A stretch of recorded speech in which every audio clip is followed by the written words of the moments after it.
Whatapu atu ki he ongo eiki māma. Ka o maa e ongo ulu matua. Te pehe ki he ongo whamiri. Whatu mo e whatapu makehe. Ki he whawhawhonga pureanga tonga ki he whanua wewa Finland. Ameria o kau ngā kau whataha i he whiawhini. Tapu atu ke ngā kau ngā mea kato pe ma ngā whamiri whainaka o kau ngā kau he whiawhini. Pehe ke ongo se tuata o ongo siasi, kau maa o ongo siasi. Pea o atu a e whakatapu makehe ki a paluki pea pehe ki a manu. O kuna whakatataha ki tau tolu ki e malumalu e whare koeni. Ka tā pe mua mo koe whainga maari e koeni ke whakahoko atu e tau koro kalama. Kore whakore more atu. Mā uloloa e tau tari. Ka koutu i pe ka pau tau i loi pe uhinga o tau i heni ai ahoni i te tau fie fia pe. Ko tau lava mai ke whakaha e tau ofa mo e tau fie fia i e whau whamiri fo o a paluki pe mo manu. Pea koe ni pe ki aho e taha o kuna whakahela i ai pea kuna ai ai ke tau tari. Pea tuku me mua ke tau mau pea loto fie fia pea hoko e pirinisi o merino kwa mana ke tau tari tari. Ke hoko ia ke ne tataki ki tau tolu i he tau kolo kalama o e whiawhiri. Koe whainga maari e koe ni o a umari a mo mea maari ka o maa no kau whorionga. Ki tau tari e rei kotoa tau toki lotoni ki mua pa tau toki hoko atu. Hau kia i pe mo e whakaamu. Hau kia i tau whaiva ko tau olunga pe hau kia i mohono kau tula whare. Koe tau olunga ko ia o kui mua. Pea koe tula whare o kui mui. Koe ku kore atu. Nai te ui ho tama pea nai te ui mo i ku tama. Pea te ke fie fia ho tama pea te fie fia mo au he ku tama. Ka o ke fie fia, ka taki. Koe kau whanonga au tau olunga, ko koe o ke tula whare. Ka taki o me atu ki mui he tā mui, o fie fia mai me mui ai i a nau ai kau whanonga, ka e tukuange ke ata hona halahe na mea mai. Kai kai ke ata ai, ko tui au e kau whanonga o stata hai ai pe hona hoa o nau tolu, te ria na whaiha mau he aho. Ka tau hoko atu ki he kau whanonga, kore whamore more a pe whai kau, koe hui koe mau loa e tari, ka o tui pe o tau mau pe ha fie fia, i he ahoni. Koe kau whanonga ko ia ki he ahoni. Kore a te DJ, ka tak pe mua tā maha whasi, kai ka taki, kai lava mai e whakilo ngai whanau ko ia, ka nau to'o matalai a tau. I mua ka tau toki hoko hoko atu. Malo.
me la paha, mo e whanga o pio revu, pe he ki he kaula whewhine o manu, o kala laine kakauta, me wholaha pe mo hohoa.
Kataki mua ngata toi pasipasi mai ai o mea mari a honi tau maa na tau whanonga. Ki mua pe patau hoko atu, whamu peke toi whamanatu atu pe ai tū tūni ai whareni, te ria la iai hani ihi te nau mau maui, ai tātoanga pe mo e whamiri fo ou, a manu pe mo paluki. Oi whamanatu atu pe, oi hi o piai pe a tau security, oi apini o nau takai holo, pia ka pau te nau ilo i ha au ka holo i he a i lotoni, koe ne tau fia tau kātoanga. Pia wikai ke tau loto, ke mau maui, ai fia oi aho. Koe kore atu, koe au ka holo, wikai ko fua he apini. Te heke te nau tolu mama tapaka, koe kore atu, i he keiti pe i tua, o ngofua ai mama tapaka. Pia ka pau e hoko havela, kore atu, ai matapa XCD, ki he keiti o lunga o kolosi ke tau hala i taha, e tau whakataha anga ia. Just to all our non-Tongan speakers and especially our youth, I would like to remind you that this place is alcohol free and we are not allowed to have any alcohol here in this building or around the church area. They have securities 24/7 who consistently check the whole area, and if they find any alcohol and in here, we will stop our celebration and that's it for the day.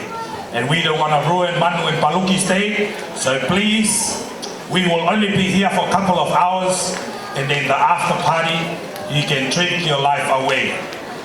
To all our smokers, outside the gate is the only place that you're allowed to smoke. And lastly, in an unlikely event of fire, please just make your way out through the exit doors, up to the gates, and cross to the other side of the road. O tui malopeko ngai tūtūni pei ai whare, o kore whamoremore te mauloloa ai tari, ka koutou i pe koe nau lawa mai, koe nau wau mai he momeniti koe ni tau fia ko toa pe. Whainga maari e koe ni, kore whamoremore atu, whine ik whaifkau api ko moia me he eiki, he pui lotu, ka kātak whamoremore, whainga mua halotu ka mata, o e tau wau, mo e konga hono ua, o e tau kātoanga o e ahoni, pia whamoremore, o tau puaki i ai pe mo e mea toko ni, pia ka hiri ia kou kore atu ki si ngai whae a manu kai mai ngai whae a Paluki, te tau hoko atu ai pe ki he o wau e keke, ke mou kātaki o tō o mai pe, ko e uhi, o ku i kai ke fusai ai hea, pia mauloloa ai prokalama ai ahoni, malo.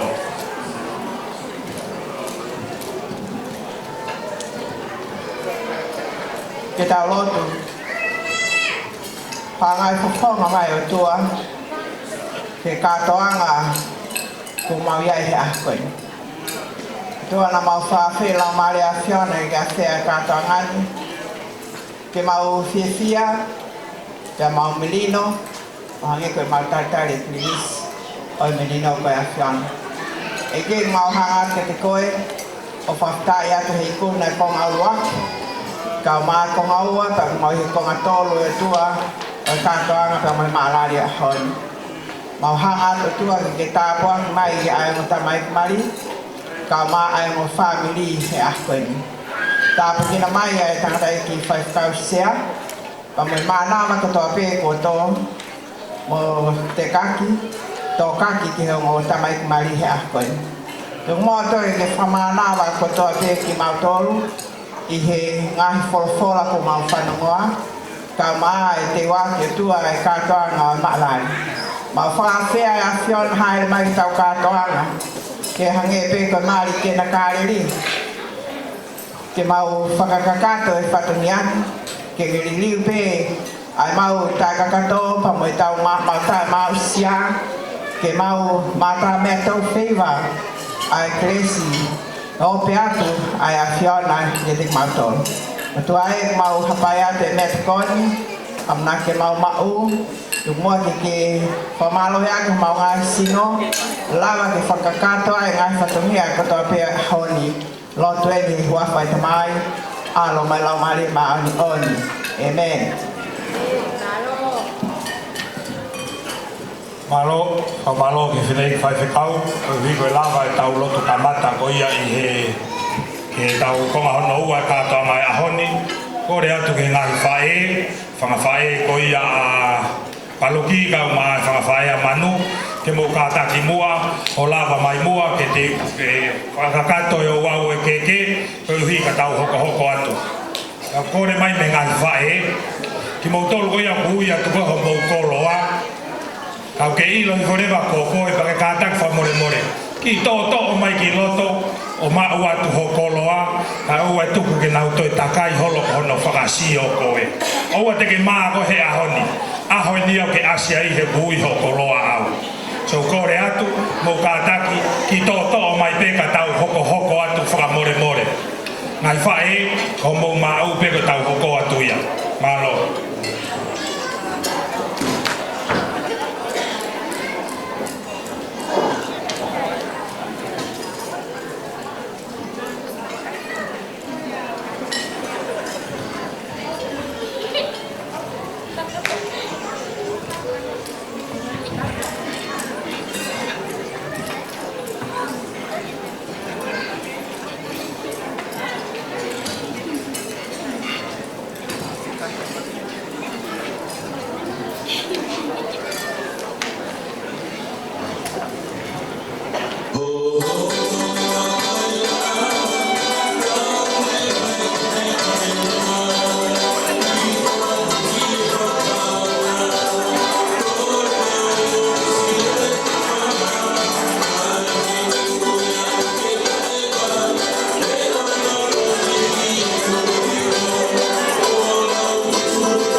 ulo atu, mo halai sone, mo whalamao o Tasmani.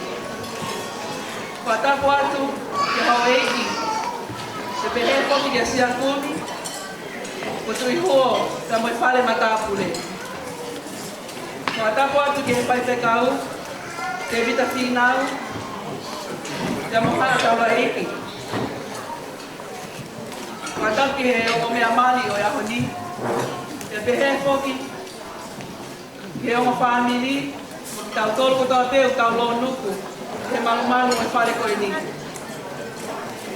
Kai tuku pe mua ke unga atu, ki he vainga o matoka, ke utongia ai wha o tutaku, koe tama, tuku he wha e. Te koe ahu eni, o si e kupale i a tama. Koe ahoni, kua ngangatu e kakala, ai whine tori tangi.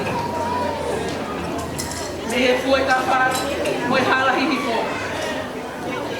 Ia me ite ai, a funga saione. He koe ahoni, kua wholahanga ai o mata aho. He koe ahoni, kua kuila ai lompeau. Ne tuhu taupa ai whangataku, ia whaila ai lomi peau. Tau mua, ki roto nei afu, ko ono, ko ia a eksiate kolau. Seuke, ai tongi whaatapu, ai halamanga ono. Ia te ia kita, me he ea, me ake, me he tuari. Si ilolo a halai malu, moe utu kalo galu. Vai korere a, ko ia a hoku papai fatu. Ua huni, ai lolo a halai malu. Ia whaka mau fatu, ta me he tuli ki taulanga. Ia moe mui tāpuna. Ko ia a hoku halangatu, i he aho kātoanga. Kau hifo atu he, i vai siale, ia mohona otu vai. He ko hoku tala, oi whine, oi puluto momoho, ko haa puluhao. Ko e uau, oi teke whakalangi, o si opu whatongia, ko wha e masiva, a manu o whahekina, mahe, tauwhai te au. O kui te ia, mai o mea mari o Iahoni.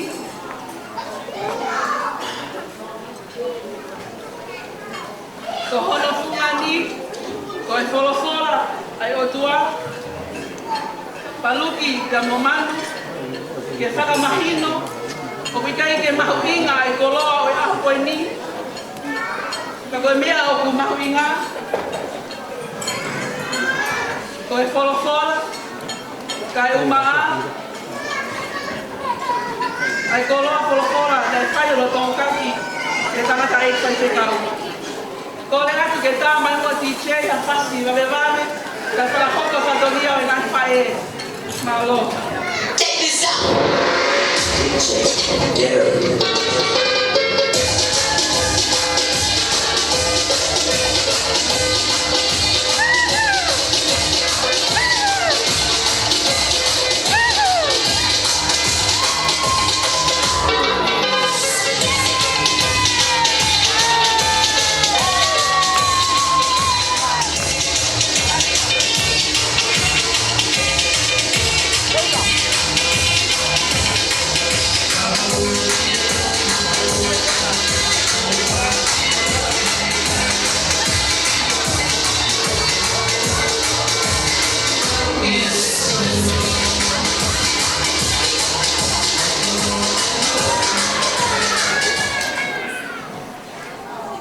Koe tumuaki lewa, koe keke, a manu o whai a mani, o whuaki ia, ma silivia mo tua puaka, aia koe me hikitanga ia, o manu o whaki, ke whai ai ka o whai te riha, te amo hau lau lau i a honi.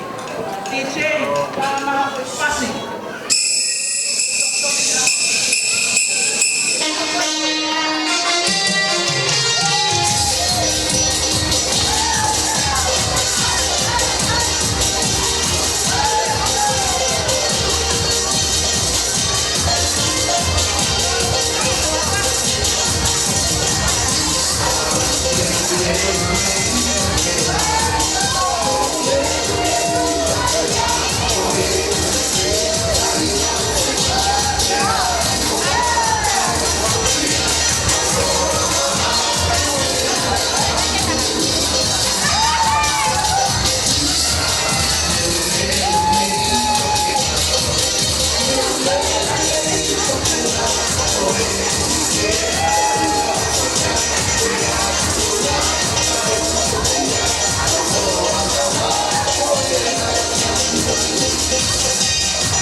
whate au. O kuhiki ia, mahono me hiki tanga, mirika, tau whate au. Ora ki e, tamasi mari, ke kātaki o lava mai ki heni, o fuaki, ai keke, aho me hiki tanga.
ko. O kui henu. Ata ahina. Ai mehi kutanga. Kui heni kotoasa. Keki ia akan.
Can I just ask the two front tables on this side, please, and the other side, if you can grab your plates